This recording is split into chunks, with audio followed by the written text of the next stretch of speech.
This is going to be a quick demonstration on the behavior of opportunities in the campaign module using campaign performance metrics.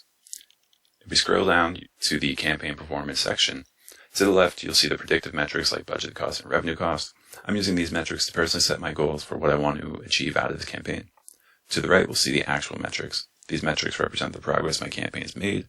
You'll notice that the actual ROI falls short of the expected ROI. That's okay, it just means I haven't met my goal yet for this campaign. I actually just got off the phone with the customer discussing the opportunity. She said she wants to move forward with the deal, so I can mark this opportunity as closed won. If I scroll down to my opportunities section of the campaigns, I'll notice all the opportunities related to this campaign. The opportunity I was talking with the customer about is located right here, so I'll mark this one as a closed won.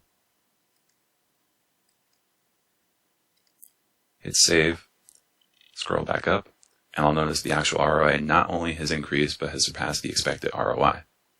This is because my actual cost was lower than the budgeted cost I planned for, and my actual revenue was also greater than the revenue forecast.